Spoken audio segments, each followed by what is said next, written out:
Turn up the dial, it's 10:30. Be back. Spin that back show, all the classics on track. From 79 to 99, we're crossing the gap. Album reviews, little known facts, hip hop intact. Saturday mornings, dive into the history. Samples and stories, old school mysteries. From early South static, Shiraz and CBD. Nola Badapine.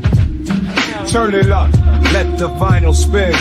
10:30 sharp, where the stories begin. From the golden era, treasures within. Spin that back show every Saturday when we break it down, the legends and the lore. Every beat, every rhyme, uncover more. From Grandmaster Flash to Nas's Raw, we're bridging the past, hip-hop's core.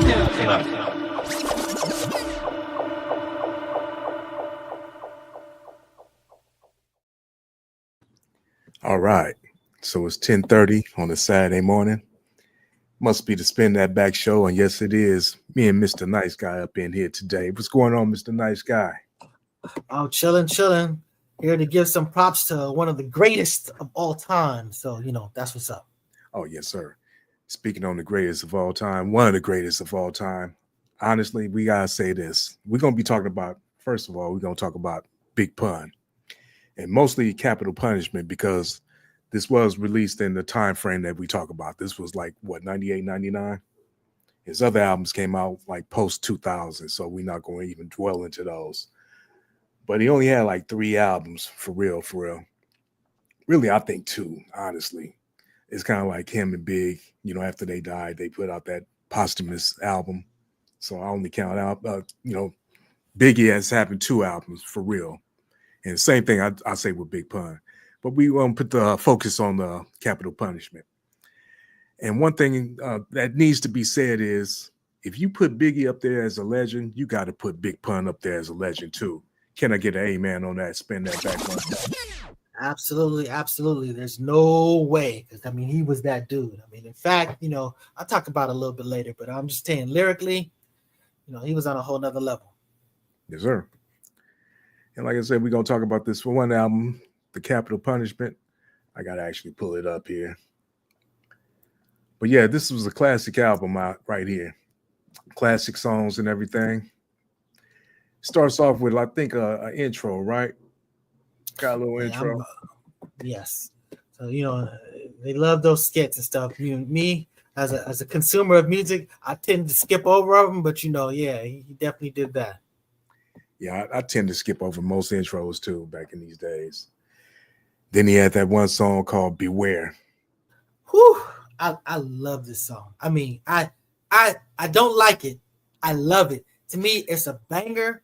Lyrically, he's just murdering this track. This is like classic, pure underground hip hop. I understand that he had great pop success, and salute to the brother that was somewhere able to have a foot in both worlds. But this, to me, this is the hardcore. This is the real. This is that banging, spitting, going off hip hop. I love Beware. Love it. I gave you fair warning. Beware. Got that Mobb Deep sample in there. And he just starts going off. This man right here just goes off. So you were saying, and I have to agree, he took G-Rap style and just built on it, expanded on it. Even G-Rap had to even acknowledge that, right? Hey, it's funny because G-Rap, you want to YouTube it. There's an interview with G-Rap and Vlad TV. Mm-hmm. And he's basically telling them that when he met Big Pun literally got down on one knee and kissed his ring. Like, he's acknowledging that was the respect that Big Pun, and Big Pun wasn't a little guy. That was kind of a difficult thing to pull off. But the bottom line is he kissed his ring to just acknowledge that he is sort of like the father of his style, and that that Kool G was acknowledging that, look, some of the things that he did, he basically took it and he actually enhanced it. So that's great praise. You know what I'm saying? That's coming from one of my absolute Rushmore dudes in Kool G. Yo, I'm sorry I'm late, guys. I had to spin that back. Brother Walker's in the building. Yeah, I had a dog got out, man. One of my dogs got out. Man, okay. I get them when they get out, or they gonna be gone forever. They still boys. Boys don't come back. Those will come back. You got them back? Oh, hell yeah. But I definitely agree with that. That Big Pun was Of course, he had the influence from Cool G Rap. Of course, that flipping that and spitting that stuff. But we got to keep in mind that Big Pun is Spanish. He speaks Spanish. You know what I'm saying? So it kind of go with the lingo. They speaking fast as fuck. The Puerto Ricans. Yeah, because they speak that fast Spanish anyway. Hell yeah. Yeah, but Fat Joe don't do that. Fat Joe, you know. But Fat Joe did put him on in a sense, though, right? Definitely. Definitely. At the bodega. Fat Joe coming out the bodega, they having a cipher. But this is the funny part. Big Pun, they used to be like, yo, in the Bronx, like, yo, Fat Joe is in the neighborhood. They would go to where he's at. They set it up. They didn't want to approach him. They just like, yo, we out here rapping. And Big Pun spit that fire. Like, God damn, I want you, but bring them too. Like, you know what I'm saying? Yeah. Yeah. So, he said, I snatched the moon. Shit, wait, hold on. Big Pun said the line like, I snatched the moon and hit you with it. Didn't that happen somewhere in Infinity War? Where Thanos grabbed the moon and hit Spider-Man? He stole that. He right, Walker. He stole it. Yeah. So he started off featuring on Fat Joe album, right?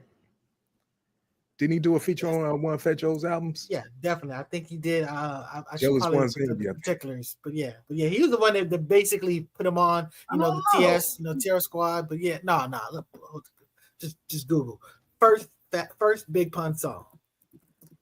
My first, I'm not a crusher. I'm not a player. I just crush a lot. The original. That was my first time hearing it.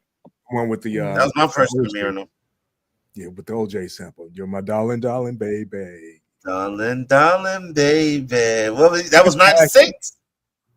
That was like 98 or so.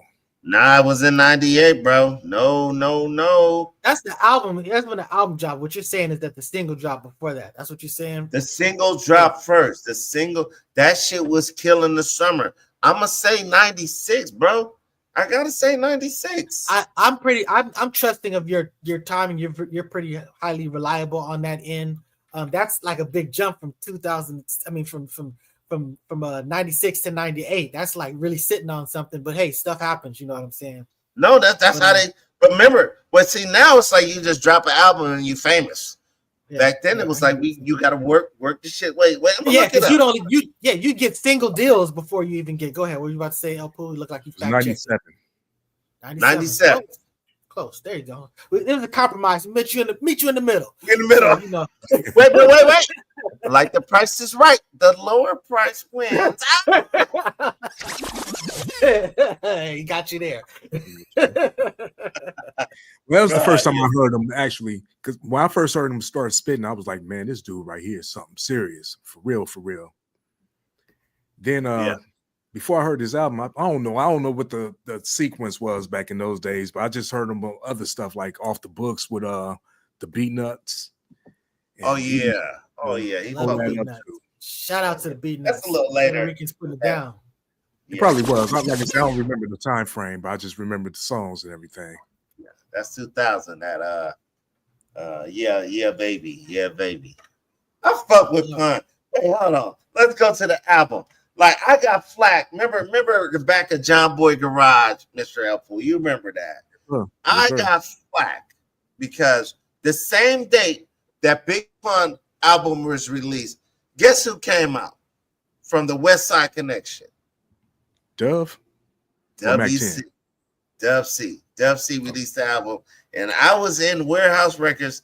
I bought Big Pun. I brung it to my crew. And it was like, this nigga bought the goddamn East Coast and not the West Coast. But these was two slamming albums at the same time.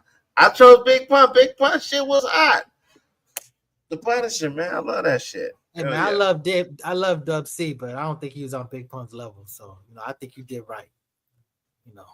The Shadiest one was a good album, though.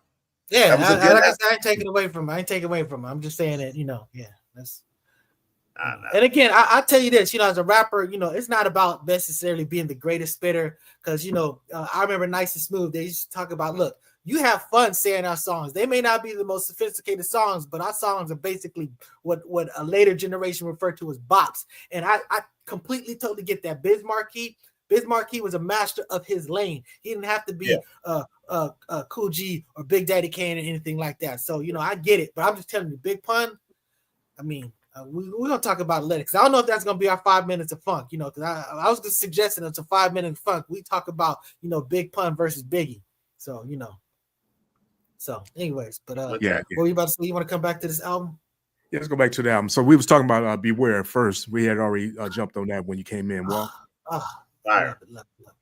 Fire. Then Super Lyrical. We only going to go through this one album, bro, because the other ones came out after the. Is that featuring from Black Thought? Yes. Super Lyrical. My brain busts like chemical. Oh man, bro. See, Big Pun told the story of how with Super Lyrical that he wanted Black Thought on there because he thought Black Thought was just super lyrical. That's where he got the concept of the song.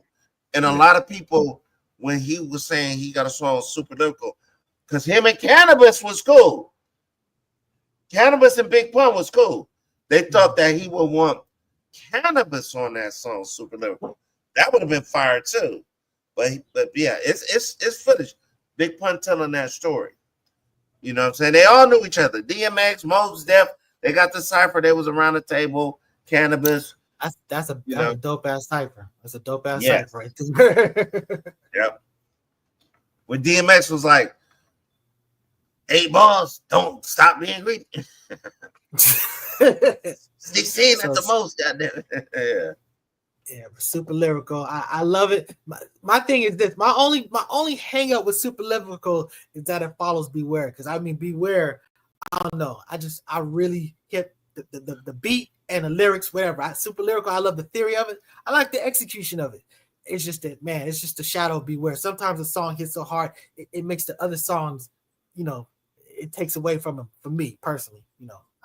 I confess. I get tunnel vision with some of these albums. Yeah, well, that's why Pun can do you, but the thing is, he came with lyrics on every song, though. Every song. This is one of those no skip albums. Well, except for the skits. Like the next one is like a skit. The way he fucking? Yeah. It's the choice. Yeah, it's a skit. And then Still Not a Player, the original. Okay. About. No, this is the second one. This is the remix. Still Not a Player. The first one was with Joe. Featuring Joe. Yeah. Okay, my bad. Now, very interesting point about this song. So, Brick Walls, rest in peace, chopped up this sample. This sample was not necessarily a secret sample or anything like that, but it never was chopped out in this particular way. Brick Walls had chopped this up just like it is in this sample in this song, and he thought, "Wow, what an amazing coincidence." He had shot this other producer was trying to get him to do this, all this other stuff, whatever. And he goes, he works with Joe, right? He goes, what? This dude has been trying to basically get you to use this sample, and all of a sudden, next thing you know, the song that, Joe, not Fat Joe, but Joe the singer, you know what I'm saying? Just whatever. So this might have been another one of those rips, that Big Walls didn't get, compensated for. But it is a fantastic song. It's a pop song, but it's just dope. I mean, I love this song. You know what I'm saying? So salute to whoever put it together. That they had the song, the video for it. That was like a hit within itself from the original, which was the song we was talking about earlier. I don't want to play. I just fuck and then he said, "I'm still not a player." That was tight, and you know what I'm saying. It was cool, man. That song is one of them songs that's up in the top 100 of pop rap. It goes into that. It's in there like that. Everybody loved it. Everybody. Remember back in the day, females might like a certain set of songs, guys like a certain set of songs. This song's gonna get everybody going. So salute. Well, it's also the reason why you got Joe on here is because it's a combination of Joe's song, "I Don't Want to Be a Player No More." No more. Wait. So You right? he combined it all I don't together. wanna be. Yeah, and That was kind of that dude, and that was that producer. But yeah, so I think that was Pun's idea. They say Pun had that idea to do that. So either way, great song. All right, so then the next song after that is Intermission. Another one of those. Then we got The Dream Shattered. Oh, Dream Shatterer. Dream Shatterer. Just straight lyrics, battle type rap. Fucking, I'm that nigga. Big Punisher, boy. Big Pun. But, and you know what's funny? Like, if you say Big Punisher or Big Pun, we know who you're talking about. Like, it's funny that on the Breakfast Club, the new chick they got in there, when they were saying the Punisher, Charlamagne the guy said, I'm not talking about Big Pun. I'm talking about the Punisher. They're talking about the Diddy shit. And then she said, wait, Pun is Punisher? That's what Big Pun is me? She had no fucking clue. But that's wow. That's of her age. She's only like, what, 31? She was, what, 3-4 years old? Some people didn't know about Big and Defra. I understand. It just plays out like that. But I think when you think about it, the walk Big Pun is kind of clever because when you think about making puns, that I ain't gonna fault you for that. That's an interesting take. It's just that I was introduced Punisher before, so that's why I'm always thinking, But yeah, that's funny. Oh yeah. Yes, sir. So he came off on that too. Then you got a song called Punish Me, which is number 8. Talking about chicks. Punisher, punish me. No, this is more of this to me, this is what I used to call like basically the chick song.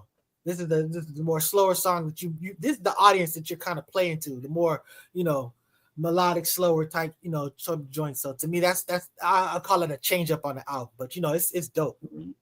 He did a good job on it. Yeah, for sure. And then Packing the Mac. Ooh. So Packing the Mac and back of the act. You know what's funny? Hey, me and El Pooh, when I was rapping, we used that in a song. What was that song, El Pooh? Risk Takers. Risk Takers, where we used that whole but that's the shootout scene, and I was packing the Mac in the back of the hat. Oh, packing the Mac in the back of the hat, packing the Mac and back of the Acura. Basically, that's what he's saying. But yeah, we use that just with the gunshots and all that stuff. Yeah, we use that in the song Risk Takers, strictly for the paper. Ooh. Yes, sir. And then You Ain't a Killer. Another song that I love. I just like the premise. I like the carry out. I just like, again, this is that dope stuff. He just did what he did. The 90s were probably the most masculine era of hip hop. You know what I'm saying? When you just talk about just going off and obviously, sadly, the most violent, but still, it's just that he did his thing on this one. Oh yeah, big punished. But wait, are we doing 5 minutes? We're gonna do it at some point, but yeah. Yeah, we're gonna do it on there. Okay. Then, okay, my bad. All right. Packing the Mac Part 2, another skit. Like I say, besides the skits, everything you can actually just go on through. Some of these skits you can actually sit through too, to be 100% with you. All right. Then Caribbean Connection. Man, this beat is so banging. I mean, this is a perfect freestyle beat. I was just listening to it. I was like, wow, they just let you get the first full bars. You can just chop this up, throw something on this. I mean, it's, man, I love it. Love it. I mean, and featuring Wyclef Jean, who to me is not that lyrical. Like, he's more presentation, like but he ain't never said stuff that was. Yeah. He's Puff Daddy who can sing. Yeah, but featuring Puff Daddy, hot shit though. That the song is fire. I take the shit on the whole industry. When he do the fart shit. Take a shit on the whole industry.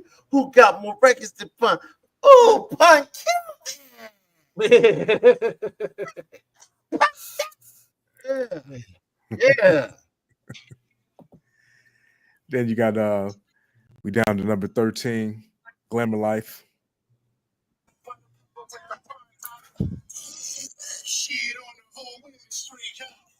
Yeah, that right there, bro. That's like a play on Queen Bee. Bud trying to buzz with the Queen Bee. Bzz, yeah, but no, he did that. Yes, sir. And then after that, we got the title song, Capital Punishment, number 14.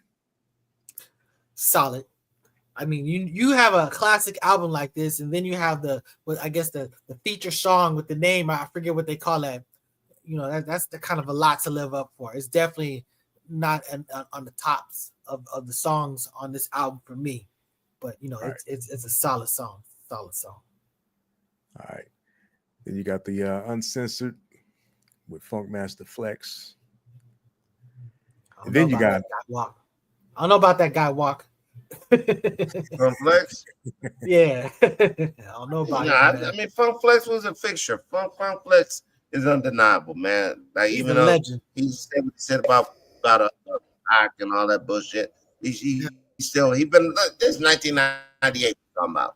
He been around. I don't know. But I'm Not a Player. This is the original song that Walk was talking about, just basically making it onto this album. We kind of talked about that.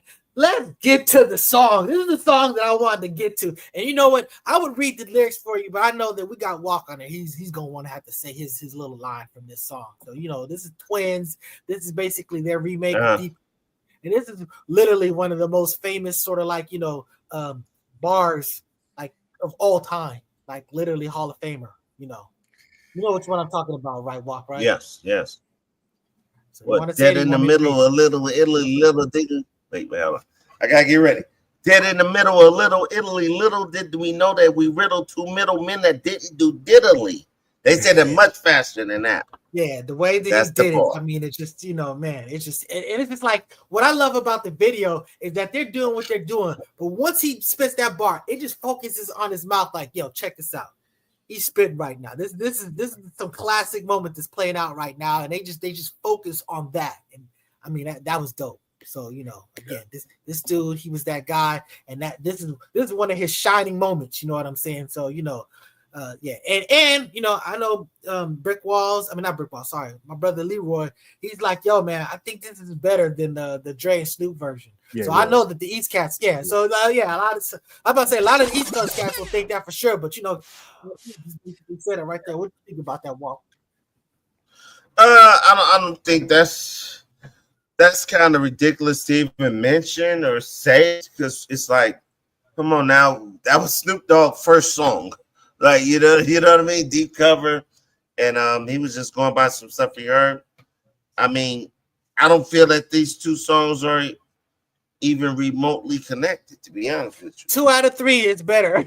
I'll say it like this. It was a perfect way to do a remix off of somebody else's song, and they did a hell of a job with that. Yeah, exactly. Yeah. I'm surprised that they didn't take away from it. Yeah, didn't take away from it. They actually added to it, actually, if anything. Well, I'm surprised they actually put it. Wait, now keep in mind. Like, from Snoop Dogg perspective, he was rapping from the undercover cop perspective. He was rapping from the undercover cop. They're rapping as they're two bad guys getting money and robbing niggas. That's Fat Joe in Big Pun. They're robbing and killing people. They're the bad guys. Snoop and Dre was rapping from the perspective of Deep Cover as the undercover officer. But the bad guys that they were really going after were like, crooked cops.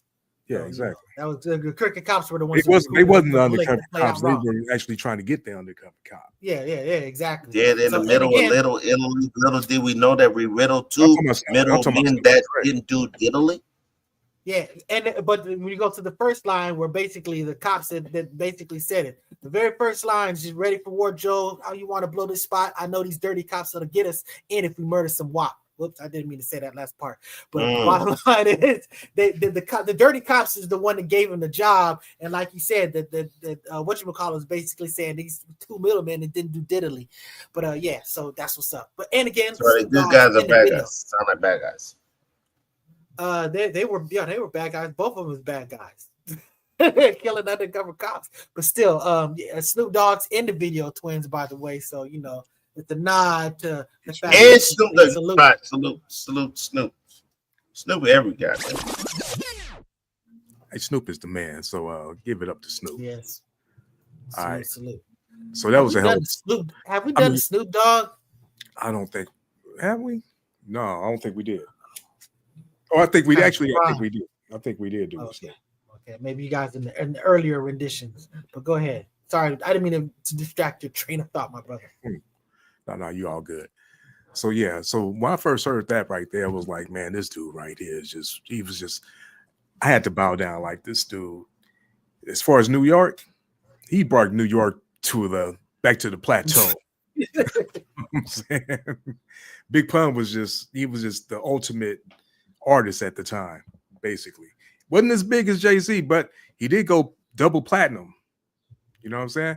Well, at the time he came out, Jay-Z wasn't popping like that at all. Jay-Z wasn't that nigga. And when he like the first Latino to go platinum or something like that? Yes, he was the first solo rapper to go platinum. Cypress Hill was his first group to go platinum. Latino rappers. Yes, that's true. And they went multi-platinum every time. So, but yeah, he did do his thing, and he came up. Like I said, Fat Joe put him on. He surpassed Fat Joe. He surpassed everybody at that time. He was just like the man, So you gotta get he was their big gun. You know what I'm saying? You talk about the Terror Squad. You know what I'm saying? Big Pun was the big gun. You know what I'm saying? So that's what's up. It was just like Biggie with the Junior Mafia. You knew who was the guy and all of that stuff. So that's what's up. Right. So then number 18, you got the Rain and Sun interlude. Like I say, you can actually just go on past that one right there. Then you got Boomerang, number 19. So what y'all think about that? Yeah, that song was dope. That's another. I didn't like really like follow lyrics to see what what it meant, why it came to that. So I'm sure that was whatever. I just remember listening to it and thinking like, man, this is a dope ass song. I don't know what the hell it means, but it's dope. But the next one, wait, before you said, I'm gonna play it. Wait, hold on, bro. Don't be doing too much over there with that playing stuff. Yeah, you trying to get us. You trying to get us bars. Listen. I know what to do. Okay.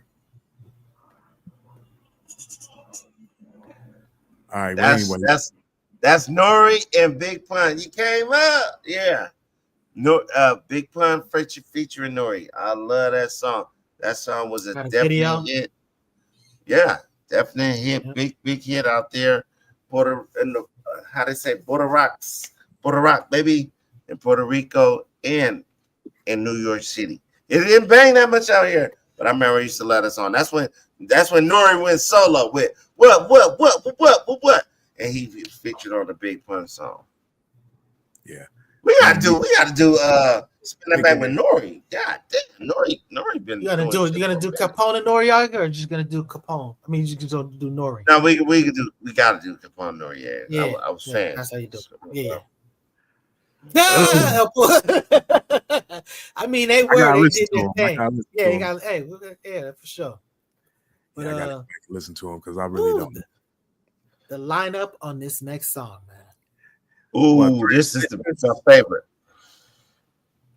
I mean, Inspector Deck is my favorite member. He's my favorite rapper from the Wu-Tang. You know what I'm saying? I know that Ghostface is the most accomplished. He's the guy that deserves to have the top billing. He's that guy. That's his. Everybody's got to sort of like to bow to Ghostface, who's still doing dope stuff. You know what I'm saying? I posted on Facebook. This dude's still that guy. But Inspector Deck, man, those rhyme patterns, just all that stuff. I mean, I think he had probably one of the greatest intros to a song ever with the Triumph. So I'm just saying it. So you got Prodigy, who I can't even speak enough on. You know what I'm saying? I just man. So you talking about Big Pun Prodigy and Inspector Deck all in one song. That's almost like not fair.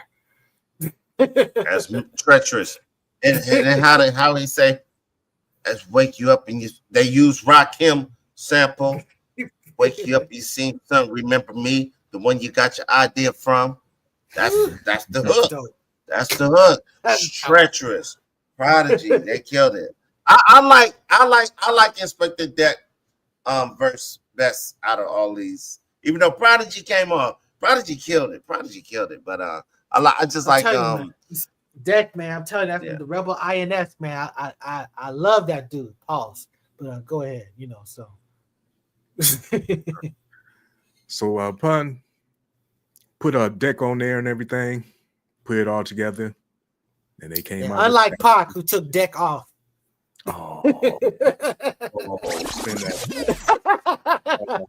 Oh, but that's true too.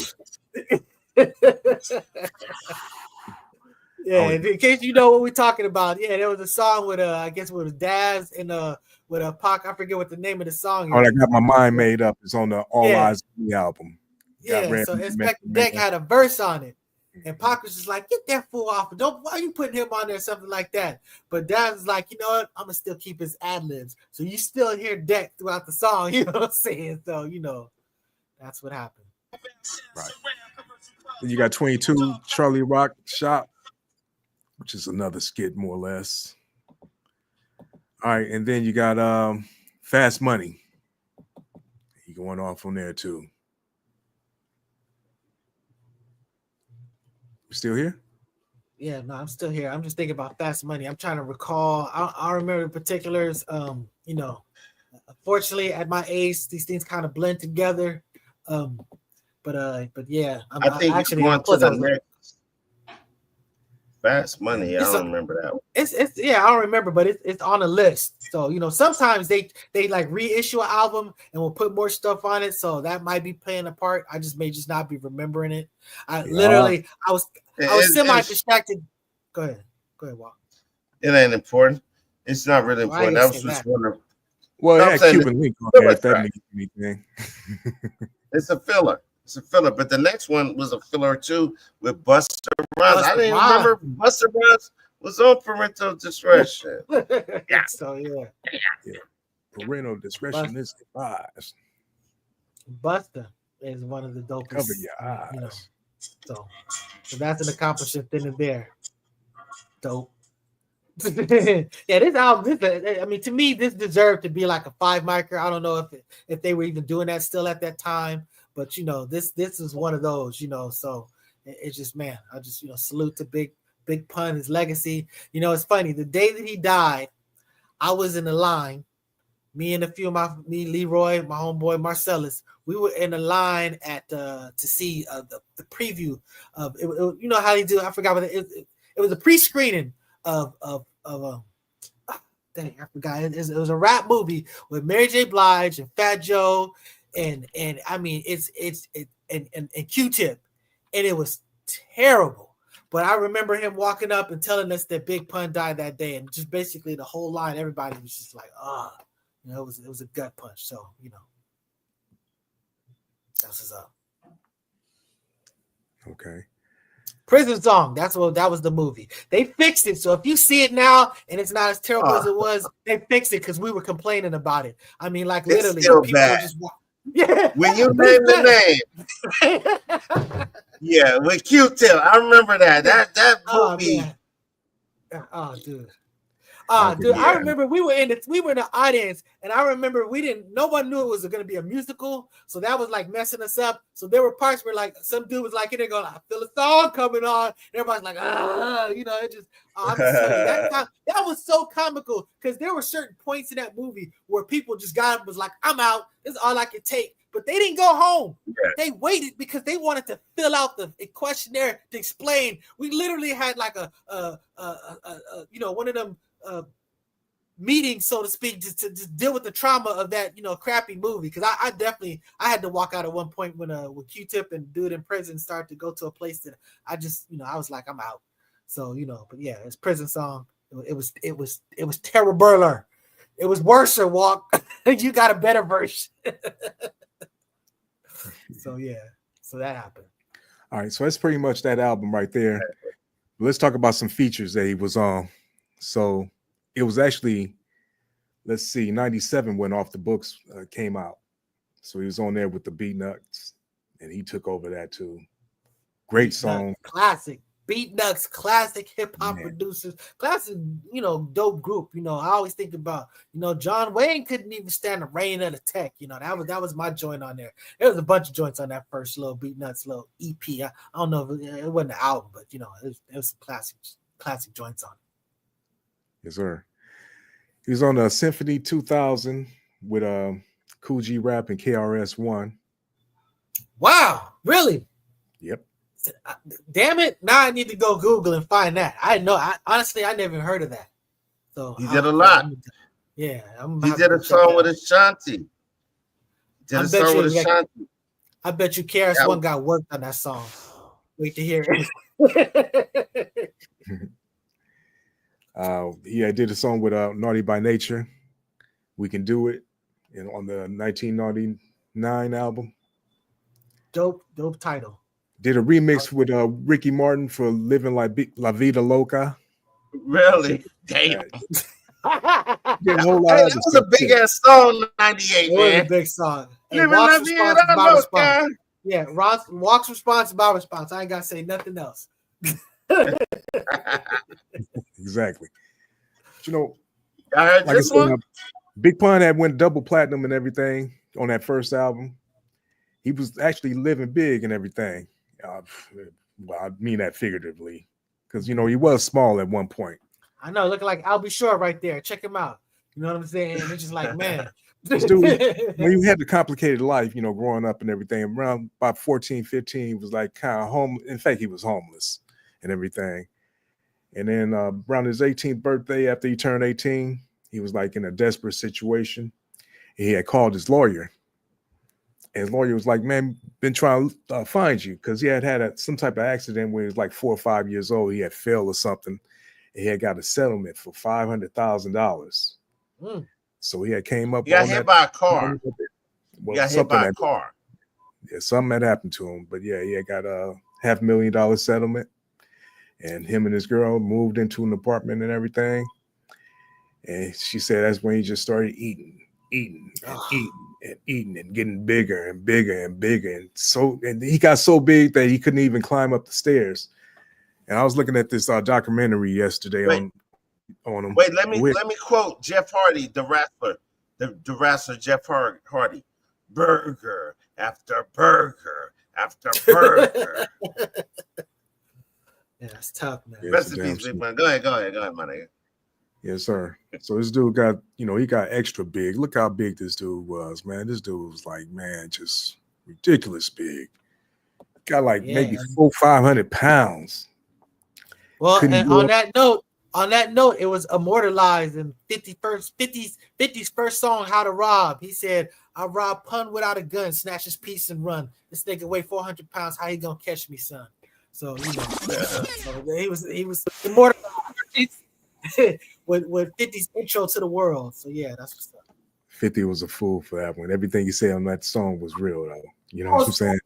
Went after everybody, man. That was a great song. It's like, and it's funny because Chino XL kind of had a reputation for going after people. He went after in a way that would like really piss people off. You know what I'm saying? I felt like this was more tongue in cheek, but there was some people did have beef about things that he said in that song. There was a lot of niggas. Wu-Tang was like, fuck 50. Wu-Tang. Like, I don't even think it was mentioning How to Rob. See what we don't know. Oh, he said ODB. He said ODB. He did talk about ODB. Underground. They got underground shit from 50. 50 been club chasing niggas that was at the top already. He got a bunch of shit that was way, like I like to say, worser than what he said on How to Rob. I'm telling you, 50 got a long track record. His name was buzzing. I don't know if it was a clout chase. I think you can make that. What you mean? What is it then? If I mention your name, you on and I'm not on. That's not a clout chase. He just basically, first of all, I felt like, put this way, you can say that he's exploiting other people, but I mean, really, it's a song. It's a bang in that song. Well, I'm saying, but it's a song. It's a bang in that song. When you talk about during the time when people was talking about robbing and whatever, he's like, these industry niggas looking like something to eat. You know, these dudes is industry dudes. I'm a real hungry ass cat. So to me, it was just a lane to take. But I mean, I can see the clout chase angle of it. But I mean, I don't see him as a clout chaser. I just think someone has exploited an angle. But I hear he's a troll. He's a troll. That's what he's definitely a troll nowadays. So I think that was like a preview. Okay, you know my bad. Right, you're right. Troll, right. All right. That's what he is. You're right. I stand corrected. Let's Troll. We would do something on 50. Over. But 50 didn't really come out until after the 2000s. So sorry about that, 50. We can't do anything. Yeah, for real. But you are. But what Big you Pun are. did song. Wait, hold on. Big Pun did songs with Ashanti, How We Roll. That was a hit. I love that. I've been listening to that now. Like I don't think I heard that song. I'm playing that song. And he did that song with Fat Joe featuring who? John Blaze featuring who? Y'all heard that one? What song? Watch this. Nas, Jadakiss, Raekwon the Chef. One more LMC. Fat Joe's on there. Big Pun. And Fat Joe go last, thankfully, but they kill it. To me, the illest verse on there, the song John Blaze. The illest verse on there is my boy Raekwon the Chef. Ooh, it's hot. Okay, yeah, for sure. What's the song called? John Blaze. John I think Blaze. it's on that new album. The song's called John Blaze. I thought you were saying that John Blaze was on it. No, they feature Method Man, the one Johnny Blaze. They say, but that's in there, like as a mix. But it's them five MCs. Yeah, Fat Joe's goes last, which is good. Which is good. I don't know, man. That's tough, man. Don't be the last person if you're not whatever. Unless you're gonna say that, hey, the DJs will end up being moved on with the song from your verse. So that's the one good thing about that, you know. And this you would appreciate it. Yeah, but this man had an eating disease and he couldn't stop himself from eating. So eventually, he passed away from being obese. So rest in peace to that brother. But let's go into our special segment here, which we got called 5 minutes of funk. Let me see where we at with it. 5 minutes funk. So we go with what I was saying. So I was saying that the question is, who was better, Biggie or Pun? Now my argument is I'm gonna say that Pun was just lyrically beyond Biggie. You know what I'm saying? I think that Biggie was smoother. I loved his voice better, you know what I'm saying? He may even have better songs. I don't even know if that's necessarily true, but definitely as far as if you take away their background, you just take their vocals and you put them on a beat. I'm just saying that the Big Pun's cadence and lyrical construction, his delivery, all of that stuff, to me, that was just beyond Biggie. So Biggie is that dude. Biggie is absolutely that dude. Big Pun is that duder. That's my take. I totally disagree opposite with that because they like Mr. El Pooh had described, they both had 2 albums. They both wasn't out that long, just to keep it a buck. They both was fat as fuck as well. Not just like, but watch this. Big Pun, he admitted that he copied a lot from Biggie to appease to the women, to appease to the ladies. And that I'm not a player, I just fuck a lot. I'm not a player, I just crush a lot. I'm still not a player. You feel me? So, but as far as lyrically, I still got an edge with Biggie. Because Biggie was more like, you can remember what Biggie said. Like, nigga, you think the cognac and endo sack make me slack? Like, come on now. Biggie had bars. I think Biggie bars were more impactful than Big Pun. That's just my opinion. So I gotta give it to Biggie on this one with Big Pun. Hey, with all due respect, Big Pun said he borrowed that stuff from Biggie. I mean, Pac was saying that basically he's the one that taught him that stuff as well. So he borrowed it from Pac. But go ahead. What are you about to say? Okay, hold on. That's a good spin. I just think because of style and the way they flipped his word playing, his cadence and everything, it was just a little different than Big. I guess in other words, they had different styles. So as far as style goes, I gotta give it to Big Pun. Now, as far as having memorable lyrics, yeah, you got to give it to Big. You know, it's easy to digest. Big Pun, you gotta have to sit there with your back in the day cassette, rewind. What did he say? Oh yeah, you gotta get high. You gotta get high to Big Pun, and you just like with Bone Thugs Army, you gonna hear every lyric. If you high, it's like oh shit, yeah. That's definitely an interesting argument point. I appreciate that. Yeah, because that dead in the middle of Little Italy, that right there, bro. I had to rewind that like 15 times to hear exactly what he was saying. It's like, man, what did he just say? God damn it. Mr. Floyd, I think Mr. Floyd has got something to say about this 5 minutes of fun. wait, think about it real quick. This is when we heard Twins on the radio over and over. We didn't know what the fuck he was saying. That's how I remembered it, because from what El Pooh just said, rewind it over and over and listening.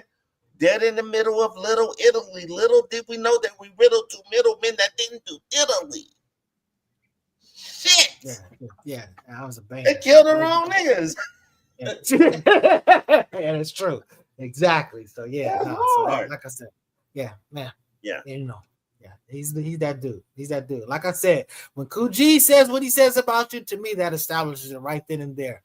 You know, and like I was saying earlier, Walk, you know, I was saying that the Cool G, they got flack because they asked him who his top 10 was, and he had Big Pun in there, but he didn't have Biggie in there. And you know, and he explained his point from where I was basically arguing, but he says, you know, in retrospect, you know, I gotta add Biggie in there, but then he didn't say who he took out. So it's basically like whenever I say top 5, my top 5 ain't 5 people. Yeah, you know, that's just how that works. Yeah, my top 5 is just basically, it's just the words that say top 5. It's not the number 5. But are we gonna go to that second album? That second album, baby. 2000, which was I bought that album as well. Yeah, which is right above our threshold. So, and I'm gonna give you a preface, El Pooh. Don't waste your time. Start at number 4. Start at number 4. Ouch. That was my shit. Come on. That's how I feel about Biggie's second album. Biggie's second album. I'm like, honestly, I like Kicking the Door so much that I almost can't even listen to anything else. I mean, I love that stuff. I love Going Back to Cali, the Crack Commandments. You know, that was shit. You know, but I'm just saying. But it's like Kicking the Door. When you talk about having fun, you're right, Walk. I have so much fun reciting the lyrics to that joint right there. Just the way that his cadence and just, I mean, again, he was the smooth master. You know what I'm saying? Pause. And you know, yeah, Kicking the Door. You know, it's just, whew, hey, Wes, did y'all hear that? He's just trying to get us a case. Yeah. You hear that? Yeah, the second album is so hard. That's what you're talking about, number 4, right? Start there, baby. Yeah. The other two, I mean, shit. This album was not that solid. This album was not as solid as the first one, but he had definite bangers. That is so hard.